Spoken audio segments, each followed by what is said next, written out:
हाँ, तो मैं आपको बता रहा था कि प्रारंभिक शिक्षा का पाठ्यक्रम और इसको पूरा किया जाना, मतलब जो प्रारंभिक शिक्षा का पाठ्यक्रम हमारा है, इसे हम पूरा करें और समय रहते पूरा करें ताकि बच्चों का नुकसान बिल्कुल भी ना हो पाए। ये अध्याय 5 में बताया गया, जो आपका था right to free and compulsory education for child act 2009 जो था, उसमें आपका ये अध्याय 5 में बताया गया कि प्रारंभिक शिक्षा का पाठ्यक्रम और इसे समय रहते पूरा किया जाना चाहिए। और पाठ्यक्रम में जो चीज़ों का समावेश करना है उसके बारे में भी बताया गया कि किन किन चीज़ों का समावेश करना है ताकि उनका शारीरिक, मानसिक, सामाजिक और कुल मिलाकर कह सकते हैं कि बच्चों का सर्वांगीण विकास हो सके। उस परिप्रेक्ष्य में क्या क्या चीज़ें इनके पाठ्यक्रम में समाहित करनी है और इनके पाठ्यक्रम को किस तरह से पूरा किया जाना है समय रहते, इस बारे में चर्चा किया गया था अध्याय 5 में, जो निःशुल्क एवं अनिवार्य बाल शिक्षा का अधिकार अधिनियम 2009 था। उसमें अध्याय 5 में इसी बात की चर्चा की गई।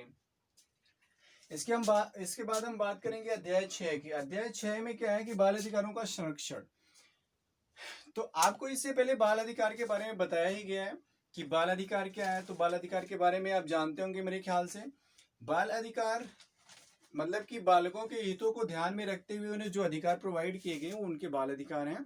और उनका संरक्षण कैसे किया जाना है ये इस अधिनियम में रखा गया है कि उनके संरक्षण में चाहे कोई अधिकारी हो, कर्मचारी हो, सरकारें हो, राज्य सरकारें हो, केंद्र सरकारें हो, अभिभावक हो, सब क्या करेंगे कि बाल हितों को ध्यान में रखते हुए बाल अधिकारों का संरक्षण करेंगे। अब बाल अधिकारों के संरक्षण में जैसे उनको भयमुक्त बनाना, उनको डर, चिंता इन सबसे दूर रखना, और उन्हें खेलने का अधिकार होना चाहिए, अच्छे कपड़े पहनने का अधिकार होना चाहिए, अच्छा खाने का अधिकार होना चाहिए, पढ़ाई लिखाई का अधिकार होना चाहिए, खेलने कूदने का अधिकार होना चाहिए, समाज में जाने का अधिकार होना चाहिए, समाज के सभी वर्गों से मिलने का अधिकार होना चाहिए, और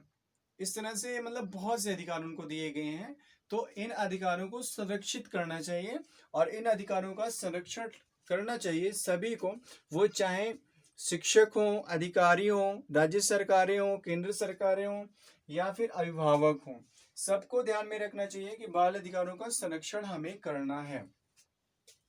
जैसे निःशुल्क एवं अनिवार्य शिक्षा की अगर बात की जाए तो बहुत से अभिभावक ऐसे हैं जो अपने बच्चों को स्कूल नहीं भेजते हैं। अब इसमें क्या है कि वो बाल अधिकारों का हनन कर रहे हैं, और ये चीज गार्जियन को समझना चाहिए कि भाई बच्चा तो उनका है, अगर वो बड़ा होके पढ़ लिख के कुछ बन गया तो उन्हीं के काम आने वाला है। तो इसलिए बच्चे को कतई मतलब किसी भी दृष्टि से कोई भी उनका अहित वाला कार्य नहीं करना चाहिए। हमेशा उनके फ्यूचर को ध्यान में रखते हुए, उनके भविष्य को ध्यान में रखते हुए ही काम करना चाहिए। और बाल अधिकार में यही चीजें बताई गई हैं कि बाल अधिकार जो उनको प्रोवाइड किया गया है, बच्चों को जो एक अधिकार प्रदान किया गया है, वो उन अधिकारों का संरक्षण होना चाहिए, बच्चों के अधिकारों का संरक्षण करना चाहिए। वो किसी भी संस्था के माध्यम से, किसी भी विभागीय अधिकारी के माध्यम से, मतलब कैसे भी अगर कहीं से भी बच्चों का अहित हो रहा है तो उनको संरक्षण देना चाहिए। इसके बाद अध्याय 7 में अन्य प्रासंगिक बातों की बात की गई। अन्य प्रासंगिक बातों में जो जैसे अभिभावकों से संबंधित या